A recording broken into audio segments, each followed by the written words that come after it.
अस्सलाम वालेकुम। लास्ट में हमने फ़ाइल को रीड करना सीखा था कि कोई भी फ़ाइल को खोलते किस तरह, उसको रीड किस तरह करते, जिसके अंदर हमने 3 थोड़ी एक्सरसाइज टाइप काम भी किया था, जिसके अंदर हमने फ़ाइल के अंदर स्ट्रिंग काउंट किए थे, उसके अंदर वर्ड्स काउंट किए थे और लिस्ट ऑफ वर्ड्स निकाली थी। उसके अलावा हमने एक लाइन्स को भी काउंट किया था और लिस्ट ऑफ लाइन्स भी हमने निकाली थी। लेकिन आज हमारा काम होगा राइटिंग का। मतलब लास्ट टाइम हमने रीड किया था, हमसे फ़ाइल से रीड कर रहे थे, फ़ाइल में से डेटा निकाल देते। अब हम फ़ाइल के अंदर डेटा लिखेंगे भी, तो वो किस तरह करना उसका मैं बता देता हूँ। सबसे पहले आइडियली खोल लेते हैं। अब मैं एक काम कर रहा हूँ, आप लोग ये करो ना करो देख लेना। ये मेरी पुरानी फाइल थी, अगर आप लोगों ने पिछली वीडियो देखी हो, मैं इसको एडिट विद आइडियली कर रहा हूँ। इससे क्या होगा, इसको मैंने एक बार ऐसी इसके अंदर जो भी लिखा है मुझे कुछ फर्क नहीं पड़ता, इसको मैंने F5 दबा दिया, रन हो गया। अभी मेरे पास शेल आ गया। अब मैंने ये क्यों किया, मेरे पास आसानी थी क्योंकि मुझे शेल को डेस्कटॉप के ऊपर खोलना था। अभी देखो डेस्कटॉप के ऊपर खुला हुआ है, तो अब इसके अंदर मैं कोई भी फाइल बना सकता हूँ। अब इसको मैं बंद कर रहा हूँ, इसकी मुझे ज़रूरत नहीं है। आज मैं आपको इंटरेक्टिव मोड के अंदर ही दिखाऊंगा। मुझे असल में जो मेनली काम करना है वो example.txt के ऊपर करना है। तो अब ये देखो इसके अंदर ये भरा हुआ है, इसको अगर मैं मिटा भी दूँ और मैंने कंट्रोल सेव करके इसको बंद कर दिया तो ये खाली है।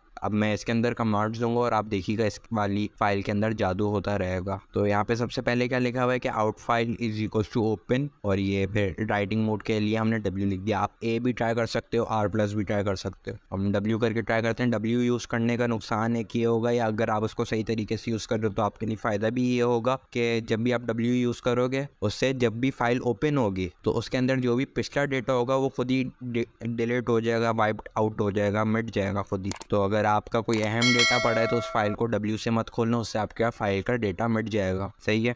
तो अब मैं ये शेल खोला। अब इसके अंदर देखो मैं सबसे पहले फाइल खोल लेता हूँ। इसको कंट्रोल C किया, इस यहाँ पे कंट्रोल V कर दिया। अच्छा, अगर आप W के अंदर कोई फाइल खोल रहे हो और वो फाइल आपकी डायरेक्टरी के अंदर मौजूद नहीं है, मतलब यहाँ पे test.txt, अब मेरे पास अगर टेस्ट फाइल नहीं है या test.txt की फ़ाइल नहीं बनी हुई तो ये क्रिएट कर देगा नई फाइल। लेकिन मेरे पास एक फ़ाइल पड़ी हुई है तो मैं उसको example.txt के नाम से, तो उसको मैं खोल रहा हूँ। सही है। तो अब ये मेरे पास एक फ़ाइल खुल गई है, ओपन हो गई है। अब इसको मैं लिखता हूँ टी पे मेरे पास क्या है, 1 क्या आ रहा है, जो भी आपने लेटर राइट किया है, जो भी कर्सर की मेरे ख्याल से पोजीशन है, ठीक है, वो आपको इंडिकेट कर रहे होते हैं 1। तो अभी एक करेक्टर आगे आ गया तो 1 पर आ गया कर्सर, तो इसने एक करेक्टर लिखा है तभी ये 1 शो कर रहा है। अब हम चलते हैं नेक्स्ट स्लाइड के ऊपर। अभी मैं आपको खोल के नहीं दिखा रहा कि चेंज हुआ है कि नहीं, बल्कि मैं खोल के दिखाता हूँ आपको। तो ये देखो यहाँ पे कुछ भी नहीं लिखा हुआ, उसकी वजह मैं आपको आगे चल के बताता हूँ। अब नेक्स्ट स्लाइड में गए, हमने इसी को कॉपी किया, out file dot right his is the first line. यहाँ पे टी था, इसमें आगे लिखा हुआ है हिज, तो इसको कंट्रोल V किया, कर दिया। इसमें 22। अब यहाँ पे हुआ क्या है, देखो यहाँ पे टी था, टी के आगे से शुरू है बगैर किसी स्पेस के। तो जब हमने नेक्स्ट स्लाइड के अंदर हमने ये वाली कमांड दी तो इसने हेज को टी के आगे ही लिखा है बगैर गैप के। ये मैं आपको चेक कराता हूँ। अभी भी अगर मैं फाइल खोलूंगा तो मैं फाइल खोल के अब नहीं दिखा रहा, फाइल खाली नजर आएगी। उसकी मैं वजह आपको बताता हूँ थोड़ी देर में। उसके अलावा फिर हमने एक और ये चीज़ कॉपी कर दी और इसको देखो यहाँ पे 25 आ गया। 25 के मेरे ख्याल से 25 हमने करेक्टर प्रिंट किए हैं। अगर मैं इसकी लेंथ आपको दिखाऊं तो ये बन रही होगी 25। तो देख लिया लेंथ इसकी 25 है। तो ये लेंथ ऑफ करेक्टर्स बता रहा है, जो भी आपने अब उस कमांड के अंदर राइट किया वो रिटर्न आ रहा है आपके पास। अब एक और अगली, और अब आप एक चीज़ देख लो, हमने यहाँ पे ये एस्केप सीक्वेंस लगाया है न्यू लाइन का, तो कर्सर आ गया न्यू लाइन में। ये अब आगे नहीं आएगा, अब ये न्यू लाइन से लिखना शुरू करेगा। हमने दोबारा ये वाली लाइन कॉपी की, ये वाली लाइन कॉपी की, इसकी कमांड दी, तो अब ये दोबारा न्यू लाइन का करेक्टर है। इसमें 31 हमने करेक्टर्स यूज़ किए तो इसने 31 रिटर्न कर दिया, और ये न्यू लाइन करेक्टर है तो ये भी वैसे ही काम करेगा। अब ये दोबारा नई लाइन के आगे अंदर आ गया कर्सर। अब ये इन दोनों को भी मैं कॉपी कर रहा हूँ और इनको मैं बताता हूँ यहाँ पे हो क्या रहा है।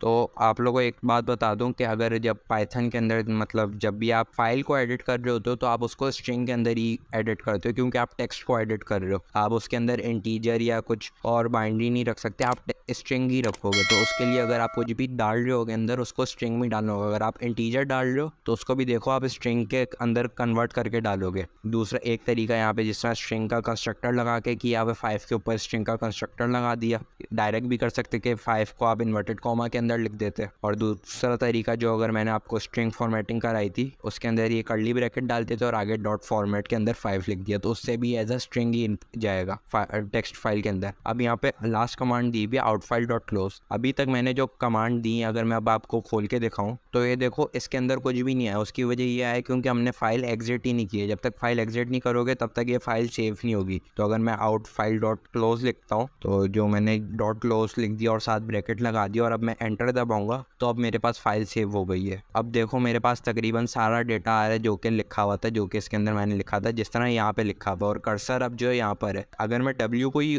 कर्सर यहाँ पे था क्योंकि नीचे भी यहाँ पे हमने एस्केप सीक्वेंस यूज़ किया था न्यू लाइन का। अगर मैं आपको दोबारा दिखाऊं, ये देखो यहाँ पे हमने न्यू लाइन का एस्केप सीक्वेंस यूज़ किया था, ठीक है। तो तभी कर्सर आ रहा है नेक्स्ट लाइन के अंदर। अगर आप इस फाइल को दोबारा एडिट करने के लिए W मोड ऑन करते हो तो फिर उससे फाइल आपकी ये वाला पुराना डेटा पूरा वाइप्ड आउट हो जाएगा और उसके बाद फिर आपका शुरू से लिखोगे। लेकिन ये अगर आप A या फिर R+ यूज़ करते हो, R+ का कंफर्म नहीं है, R+ को खुद ही चेक कर लेना। लेकिन अगर A मोड के अंदर, अपेंड मोड के अंदर खोलते हो तो अपेंड मोड में जहाँ से आपने कर्सर छोड़ा है वहीं से आगे लिखना शुरू करेगा। तो फाइल को क्लोज करना ज़रूरी होता है। अगर आपने पाइथन के अंदर फाइल को यहाँ पे क्लोज नहीं किया है और ऐसे ही ये पाइथन बंद कर दिया तो फिर आपकी फाइल सेव नहीं होगी और आपने जो भी काम किया होगा वो ज़ाया हो जाएगा। आज की वीडियो में इतना ही था, सिर्फ राइट करना सिखाना था। एक और चीज़ मैं आपको दिखा देता हूँ कि अगर मैं outfile.open यही वाला टेक्स्ट लिखता हूँ बल्कि, और उससे पहले मैं इस नोटपैड को बंद कर देता हूँ, ठीक है। अब मैं वापस outfile.close कर देता हूँ बगैर कोई कमांड दिए। तो अब देखना मेरा पिछला पुराना डेटा मिट चुका होगा। तो ये देखो मेरा example.txt के अंदर मेरा पिछला पुराना सब कुछ मिट चुका है क्योंकि मैंने ओपन करके क्लोज कर दिया। क्योंकि W मोड की ये खासियत कह लो या एक बुराई कह लोगे, जब भी आप इसके अंदर कोई भी खोलते हो फाइल तो उसके अंदर जो भी पहले से डेटा होता है वो इरेज हो जाता है। A के अंदर नहीं होता क्योंकि A का मतलब ही अपेंड मोड है, अपेंड में आगे अपेंड कर देता है। तो आज की वीडियो के लिए मैं इतना ही रखता हूँ। अगली वीडियो में भी एक नया और अच्छा टॉपिक पढ़ेंगे, एरर्स का, टाइप्स ऑफ एरर्स, और उसके अलावा एरर्स को किस तरह आइडेंटिफाई करते हैं। तो आज की वीडियो के लिए इतना ही। अल्लाह हाफिज़।